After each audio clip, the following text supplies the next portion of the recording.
ജീവിതാവസാനം വരെ കരഞ്ഞു തീർക്കുന്ന എത്രയോ ആളുകളുണ്ട്.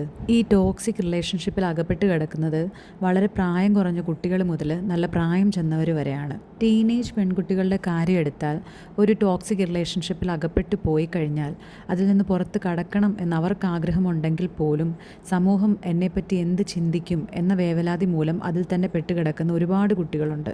ഒരുപാട് വർഷങ്ങളായി കൊണ്ടുപോയൊരു ബന്ധം, ആ ബന്ധം വേർപെടുത്തി കഴിഞ്ഞാൽ എന്നെ പരിചയമുള്ള എൻ്റെ കൂട്ടുകാർ, എൻ്റെ നാട്ടുകാർ, ചുറ്റുമുള്ളവരെല്ലാം എന്നെപ്പറ്റി എന്തു പറയും, മോശം മാത്രമല്ലേ പറയൂ എന്നുള്ള ചിന്ത, ആരും തന്നെ സപ്പോർട്ട് ചെയ്യാനില്ല എന്നുള്ള ചിന്ത, സമൂഹത്തിൽ ഒറ്റപ്പെട്ടു പോകുമോ എന്നുള്ള ഭയം, ഇതെല്ലാം ഈ റിലേഷൻഷിപ്പിൽ നിന്ന് പുറത്ത് കടക്കാനായിട്ട് ആ കുട്ടിയെ പിൻവലിക്കും. നമുക്ക് ചെയ്യാൻ കഴിയുന്നത്, ഇങ്ങനൊരു റിലേഷൻഷിപ്പിൽ പെട്ടുകിടക്കുന്ന പെൺകുട്ടിയാണെങ്കിൽ ആ കുട്ടിയെ അത്യാവശ്യമായും ഒരു സൈക്കോളജിസ്റ്റിനെ കൊണ്ട് കാണിക്കുക.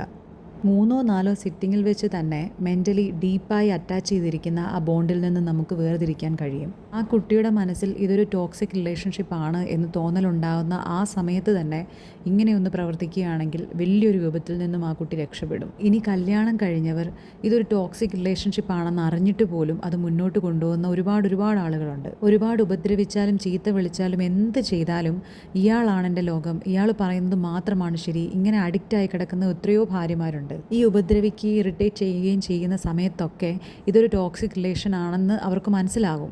പക്ഷേ ആ ഒരു ദിവസം തന്നെ ഒരു 5 മിനിറ്റ് അയാൾ കാണിക്കുന്ന സ്നേഹം എന്തോ വലിയ വിലപ്പെട്ട നിധി എന്നുള്ള രീതിയിലായിരിക്കും ഇവർ കാണുക.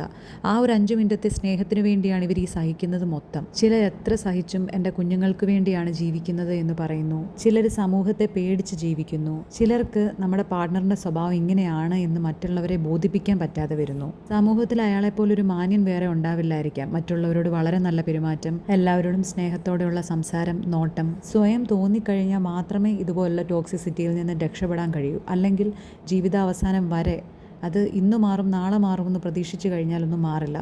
ജീവിതാവസാനം വരെ ഇത് സഹിച്ച് ജീവിക്കേണ്ടി വരും.